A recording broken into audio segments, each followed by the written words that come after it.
네, 안녕하세요. 여러분들의 구독과 좋아요로 이 채널이 유지되고 있습니다. 네, 영상 속도는 1.5배를 추천드리는 바이고요. 네, 이번에도 어떤 소식이 나왔는지 같이 한번 내용을 보도록 하겠습니다.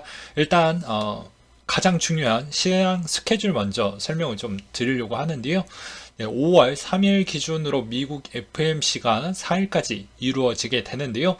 이번 회의에서 50bp 인상 기정사실화가 되어가고 있는데 정말로 50bp를 올릴 것인지 아니면 시장이 별로 좋지 않으니까 설마 우리가 예측과 다른 형태로 25bp만 할 것인지를 지켜볼 필요성이 있을 것 같습니다. 그리고 양적 긴축의 실시 계획 발표를 할 거라고 하니까 양적 긴축에 따른 규모 부분도 또 대략적으로 나올 수가 있으니 이 점도 참고하셨으면 좋겠고, 시장의 향후 연준의 QT 진행 강도와 그리고 경제 인플레이션 평가 등에 따른 관심도가 매우 높다라고 보시면 될 것 같습니다. 그 다음으로 중국의 노동절은 이번 주 내내라고 보시면 될 것 같고요. OECD 소비자 물가 지수를 보게 되면 러시아 달러치 이자 지급 만기 유예 기간 종료일인데 이것도 어떻게 보면 잘 해결을 보았죠. 그래서 크게 문제될 건 없다라고 보시면 될 것 같습니다. 그리고 한국의 휴장은 어린이날로 인해서 휴장이라고 보시면 될 것 같고요. BOE 통화정책회의가 있는데요. 지난 회의에서 기준금리 0.75% 25bp 인상을 하고 공격적 통화정책 기조를 유지할 것이다 라고 이야기를 또 하기도 했었고, 이번 회의에서 금리 추가 인상 여부를 주목하고 있다. 그리고 오펙 플러스 정례 회의에서 과연 여기서 추가적인 증산 여부에 따른 이야기를 할 것이냐, 또 우리는 좀 봐볼 필요성이 있겠죠. 그리고 6일 미국 고용 보고서가 나오게 되는데 이것도 상당히 중요할 것으로 보고 있습니다. 호주 RBA 통화정책 회의를 보게 되면 지난 회의에서 기준금리 동결, 이번 회의에서는 기준금리를 인상할지에 따른 주목을 할 필요성이 있을 것 같습니다. 그래서 이번 주 부분은 FOMC 일정에 따른 내용이 정말 중요하기 때문에 이 내용 꼭 기억을 해 두셨으면 좋을 것 같다 라고 설명을 드리고 싶고요. 8일 기준으로는 네오위즈의 이번에 P&E 게임 브레이브 9을 출시를 한다라는 내용이 있습니다.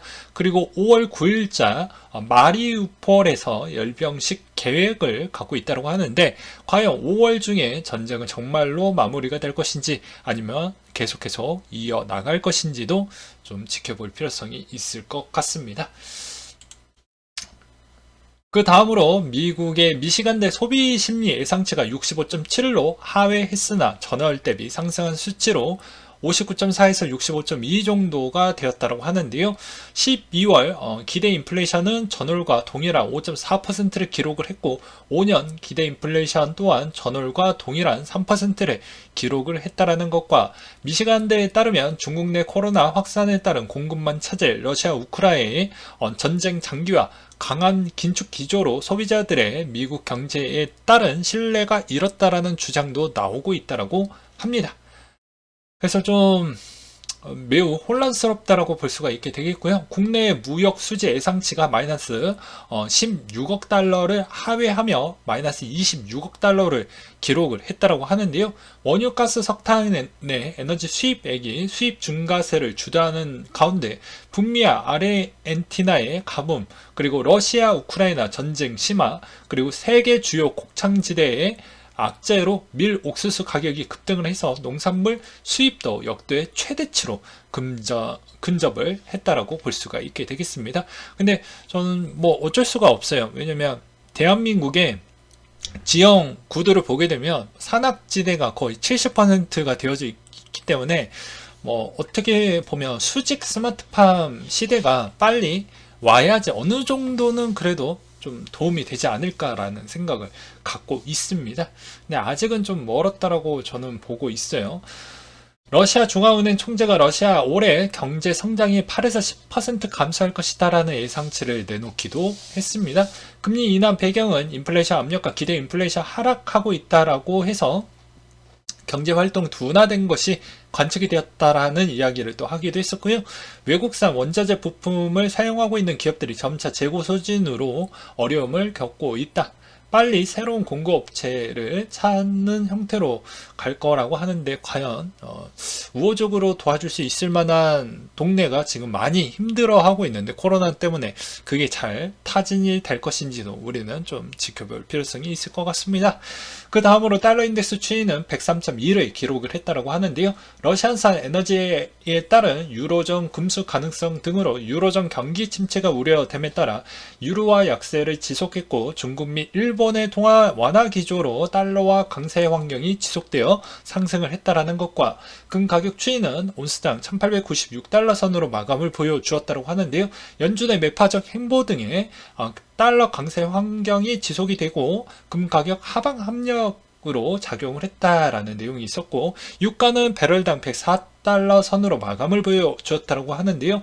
베이징 봉쇄가 이루어짐에 따라 원유 수요 둔화 우려 부각과 독일의 러시아산 원유 금수 조치 가능성이 높아지면서 어느 정도 쬐끔 올랐다라고 보시면 될 것 같습니다. 그 다음으로 운동하며 돈 버는 앱 스태프는 살아남았다. 게임위원회가 게임은 아니다라고 최종 결론을 냈다라고 합니다. 그래서 그나마 좀 살아남았다라고 볼 수가 있는데요.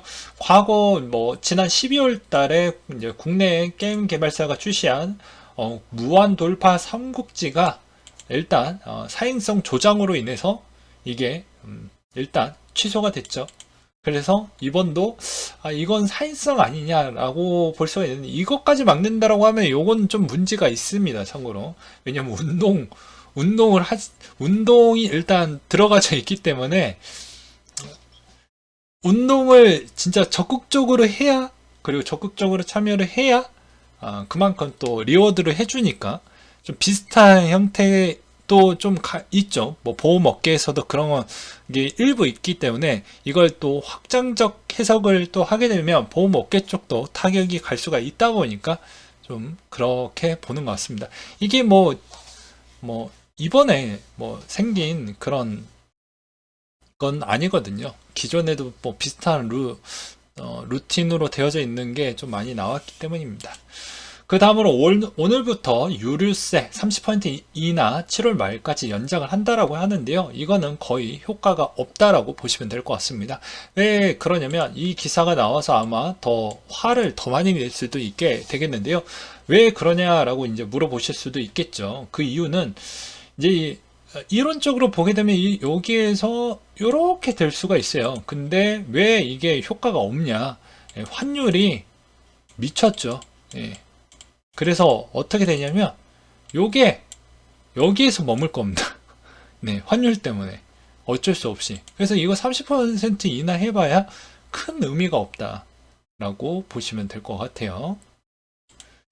그 다음으로 위메이드가 두바이 지사 설립을 한다. 규제 리스크 다운이고, 이번에 P2E 부분에 있어서 이제 약간의 이제 여러 가지 곤란한 상황을 최대한 돌파하고자 이쪽에다가 이런 거 한다라고 하는데, 크게 두바이의 지사를 크게 해서 무언가를 성과를 내기, 그런 게 아니라 이제 우회해서 하겠다라는 것이죠. 4월에 그레이스케일 비트코인 신탁 상품이 최고 거래 신탁 상품으로 자리를 지켰다라고 합니다. 1일 평균 거래량이 1억 400만 달러로 17% 감소했고, 그 뒤를 그레이스케일 이더리움 트러스트가 6,630만 달러 11% 하락으로 뒤를 이었다고 합니다. 근데 여기서 또 재미난 게, 작년 때는 또 그레이스케일 이더리움 클래식 비중도 어느 정도 또 잠깐 있기도 했습니다. 그 다음에 1위 라이트 코인 지갑이 4월에 44,354 라이트 코인을 추가를 했다라는 내용이 좀 있었고요. 그리고 어떤 분이 2018년도와 2022년도 이더리움 주봉 차트를 좀 비교를 해봤던 부분이 있었는데, 이것도 아무래도 이번에도 비슷한 패턴을 좀 보여주고 있기 때문에 하락하는 거 아니냐, 여기까지는 좀 비슷하죠. 그렇기 때문에 이것도 좀 더 지켜볼 필요성이 있거니와, 그 다음으로 톤 재단이 5억 5천만 사용자가 톤코인을 주고받고 비트코인 구매할 수 있도록 암호화 결제를 추가할 것이다 라는 내용이 또 나와주기도 했습니다. 그리고 15년도에서 18년도 금리 인상의 나스닥 추이를 보니까 이것도 뭐 작년에 미친 듯이 제가 이야기를 많이 하기도 했었죠. 이번에 시장에 충격을 줄 만큼 주게 되면은 그 뒤부터는 뭐 다우나 나스닥 같은 경우에는 올라갔습니다. 네, 왜 올라갔었을까요? 그러니까 금리 인상을 충격을 줘도 성장이 계속되네. 성장성이 계속된다라는 거 보증을 해주었기 때문에 가능한 것이고요. 이번 사태로는 한 번 했어. 근데 물가가 매우 높아. 그러면 이제 성장을 보여주어야 되는데 과연 성장을 보여줄 수 있을지가 일단은 애매하게 지금 되어져 있죠. 올해까지는 어찌저찌 할 수 있다라고 저도 보고 있지만 내년에는 어떻게 될 것인지도 좀 봐볼 필요성이 있을 것 같습니다. 그래서 이분께서는 이제 퍼포먼스는 좋았는데 이번에도 그런 모습을 과연 보여줄 것이냐라는 것을 이제 과거 데이터를 좀 보고 해보자 라는 관점으로 한번 요것을 준비를 했던 것 같고요. 그래서 올해는 웬만하면 다우 나스닥도 가장 싼 부분에 접근을 해서 좋은 정보 챙겨 먹자 라고 저는 설명을 좀 드리고 싶고, 스위스 금리 은행이 외환 보유고 비트코인 포함 가능성이 매우 높아지고 있다 라는 내용이 또 나와주기도 했습니다. 그 다음으로 나스닥과 그리고 달러 부분을 제가 차트를 한번 준비를 해 보았는데요. 이건 매우 주관적으로 한번 준비를 해 보았습니다. 매번 이런 조정이 클 때마다 V자가 크게 나왔죠. 이번에도 똑같이 조정이 많이 나오고 있는 실정입니다. 조정이 많이 나올 때 여러분들에 따른 심리는 딱 정해져 있죠. 그만둘까? 아마 매우 공감을 많이 하실 거예요. 그 다음으로 왜 나는 안 되지?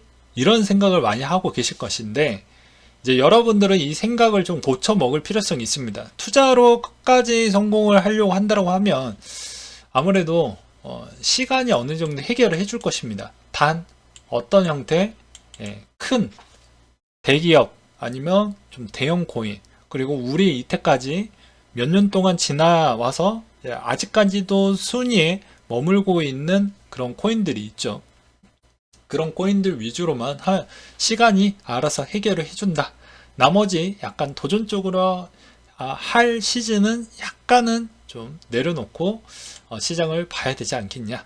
순간 그 수익률 한 30% 40% 더 먹기 위해서 만지작 거리다가는 다 골로 갈 수 있어요. 그렇기 때문에 이번 시즌은 조금은 보수적으로 좀 해보자. 그 다음으로 달러 추이를 또 보게 되면 이게 언제까지 올라갈지 모르겠지만 그래도 좀 더 올라갈 수 있을 만한 여지는 있을 것으로 보여집니다. 왜 그러냐면 아까도 뭐 실시간 방송 때도 설명을 드리기도 했지만 간단하게 녹화 방송이니까 최대한 간단하게 중국이 아직 회복이 안 됐다라는 거, 그리고 두 번째로는 일본이 계속 돈을 풀고 있다라는 거, 그렇기 때문에 둘 다 똑같은 형태이기 때문에 계속 이쪽으로 힘을 쏠릴 수밖에 없다. 현재 상황에서 바뀌는 게 아무것도 없잖아요. 유럽은 계속 불확실성 계속 있고요. 그러니까 이쪽에서 유럽, 뭐 가장 큰 아시아, 뭐 중국하고 일본 뭐 바뀐 게 없잖아요. 그렇기 때문에 어쩔 수 없이 미국 쪽이 가장 강력하게 달러가 올라갈 것으로 보여지고요. 향후에도 이게 올라간다라고 해도 더 올라간다라고 해도 또 조정을 또 받고 어느 정도 이제 좀 쇠퇴기가 온다라고 해도 제가 바라보았을 경우에는 과거 때처럼 뭐 이렇게 천원선이 좀 깨지거나 이런 일은 거의 없을 것으로 보여집니다. 진짜로 중국이 진짜 미친 것처럼 성장을 보여주지 않고서야는 그거는 좀 힘들 것 같아요. 근데 그 시즌도 이미 지나갔다라고 저는 생각을 하고 있기 때문에 쉽지는 않을 것 같다 라는 말씀을 좀 드리고 싶고요. 그 다음에 미국 무역 적자 사상 최악, 러시아 무역 흑자 사상 최고. 그러니까 누가 러시아를 그렇게 쉽게 끝날 것이다, 질 것이다 이렇게 또 물어보시는 분들도 간혹 있었어요. 근데 이게 정말 러시아 되게 보게 되면 정말 어떻게 보면 나라가 갖고 있는 자원의 파워의 힘을 다시 한번 보여주는 계기라고 저는 생각이 들었고요. 그리고 암호화폐 보유하고 있는 인터넷 사용자 비율을 보게 되면 미국 12.7, 브라질 16.1, 아르헨티나 16.4, 터키 18.6, 그리고 나이지리아 19.4, 그 다음에 등등등 여러 가지가 있습니다. 대부분 보게 되면 신흥국하고 남미 부분이 좀 많이 붕괴대청 쪽으로 좀 많이 쏠렸다라고 볼 수가 있게 되겠고요. 그 다음으로 초록선을 기준으로 비트코인 시장은 대형 기관들이 진입을 해주고 있다라는 내용인데요. 여기에서도 이제 UTXO라고 나오게 되는데, 이제 우측을 보게 되면 이 UTXO 부분에 따른 내용이 있습니다. 아직 사용되지 않은 트랜잭션이라는 뜻인데, 이 지표가 늘어난다라는 것은 그만큼 비트코인을 그대로 보유하고 있다라는 물량이 많다라고 해석을 해보시는 것도 맞을 것 같습니다. 그래서 여기서도 UTXO 카운트가 지속적으로 상승을 해주고 있고, 그 다음에 토큰 트랜스퍼 부분도 어떻게 보면은 약세장으로 낮아지고 있다. 그렇기 때문에 네트워크 상에 이동한 코인의 총량의 거래소 거래가 아닌 OTC 거래라고 볼 수가 있게 되겠고요.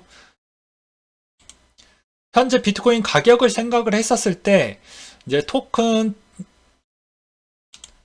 트랜스퍼 피어드 부분이 이제 수치를 보면 대형 기관들의 OTC 거래를 통해 적극적으로 비트코인을 매집을 해주고 있다고 합니다. 그렇기 때문에 이것도 어떻게 보면 추세적 관점으로 계속 가격이 저렴한 구간대에서 계속 접근을 해본다라고 하면 나쁘지 않은 부분이다라고 이제 지표상으로 그렇게 이제 설명을 해 주었던 부분인데요. 이제 여러분들이 이제 이건 심리적으로 또 어느 정도는 좀 감내할 필요성이 있겠죠. 왜냐면 내가 이제 이 시점에 이렇게 있다고 칩시다. 그럼 여기가 1번이에요. 여기 2번이고 3번 그리고 4번 그리고 마지막으로 5번이 있다고 칩시다. 1번에 이렇게 샀으면 반등 조금 나왔을 때 좋아하실 거고, 그 다음에 3번이 왔었을 때가 상당히 견디기가 힘드십니다. 또는 4번 때 또 힘들어요. 3번, 4번 구간대가. 그리고 5번 때는 그냥 체념합니다. 그대로 그냥 내버려둬요. 그래서 여기 5번 때에 있는 구간은 굳이 신경이 안 쓰이는데, 3번, 4번 때 있는 구간에 일단 들어가면 여기에서 거의 다 매도를 하거나 포기를 하고 시장을 떠나가 버리기 때문에 웬만하면은 5번 5번 때까지는 버티고 가다 보면 그때부터 올라가기 시작을 하거든요. 그러니 본인이 이게 많이 물렸다고 하지만 시장은 어차피 이 구간대를 또 넘어가게 되고 또 다른 구간대가 또 만들어질 때쯤에 그것보다 더 배수로 많이 올라가니까 그렇게 걱정하지는 마셔라. 단 조건은 시총이 매우 높은 거를 좀 사는 걸 추천을 드린다 라고 다시 한번 말씀드리고 싶고요. 클레이트 가스비 하향 조정이 있었는데 보트레저 시장 99% 감소, 그리고 가스비가 750에서 250으로 하향 예정이 있었고, 최종 목표는 네트워크 혼잡도에 따른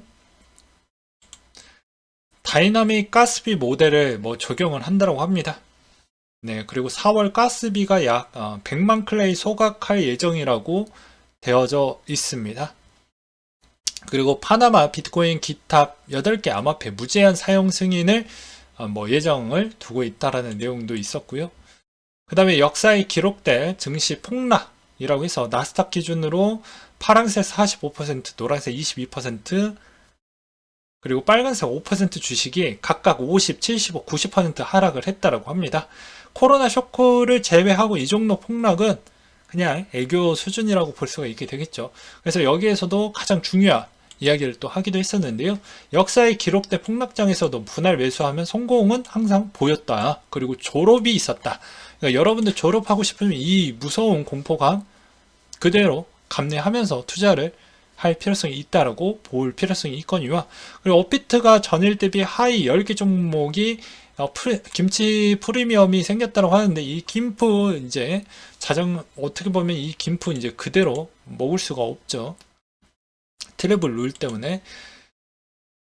그 다음으로 페이코인 급락 원인이 나온 게 있는데요. 이제 시중은행으로부터 실명 계좌를 받지 못하면 이제 결제 서비스가 위법으로 간주가 되기 때문에 이게 상당한 논란이 있었다고 합니다. 그래서 이제 해당 FIU와 이제 지금 이야기를 하고 있다고 하는데 FIU가 생각보다 답답한 친구들이죠.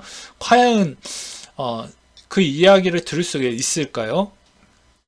저는 매우 궁금해진다라고 볼 수가 있습니다. 왜냐하면 또 이게 안 될 확률이 매우 높은 이유 중에 하나는 다른 형태로 우회를 해가지고 하지 않고서는 쉽지 않은 부분이, 그러면 암호화폐 빼놓고 다른 업체도 분명 비슷하게 준비를 하고 있는데 왜 우리는 또 안 해주냐, 이렇게 이야기를 하게 되면 또 할 말이 없거든요. 그래서 뭐 그렇다라고 저는 생각을 하고 있습니다. 그리고 작년 21년도 시가총액에 비교한 글로벌 자산군이 부동산이 326조 달러, 채권이 124조 원, 주식이 109조 원, 골드가 12조 원, 그러니까 비트코인 시장 자체가 2조 원인데 이게 아직도 작다라고 볼 수가 있겠죠. 그래서 비트코인이 지금 비싼 게 아닙니다. 그냥 겉으로 보았을 때 이제 공이 몇 개가 더 있으니까 막 비싸 보이는 것처럼 보여지지만 전혀 그렇지 않는다라는 걸 다시 한번 말씀을 드리고 싶었고요. 러시아 달러 표시 국채 2건 달러와 상한 디폴트 모면했다라고 해서 아까도 설명을 드리기도 했었죠. 그리고 또 보게 되면 5월 1일 기준으로 또 시가총액과 거래량 추이와 그리고 총 자산과 그리고 거래자들까지 보았을 때도 청산 부분이 좀 많이 이루어졌다라는 게 좀 많이 안타까웠다라고 볼 수가 있습니다. 이제 청산 비중이 대부분 3억 7,319만 달러 정도가 됐고 그게 15만 명 정도 되었다라고 하네요. 그리고 트위터 이번 급여를 줄이고 수익 방안에 또 코인 부분이 계속 언급이 되어가고 있다. 그리고 머스크 테슬라 주식에 대략 한 10조 원 정도에서 11조 원 규모를 매각을 뭐 진행을 해서 더 이상 팔지 않겠다라고 하지만 얘는 진짜 나쁜 놈인 게 지 할 거 다 해요 항상.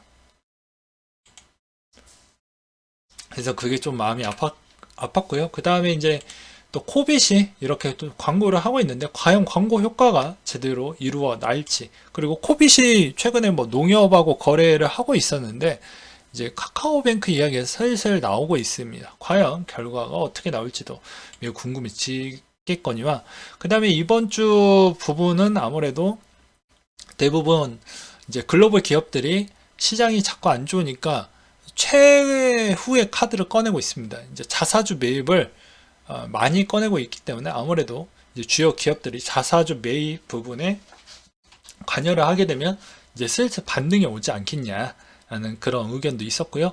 트론의 총 계정수가 9천만 개를 돌파했다고 합니다.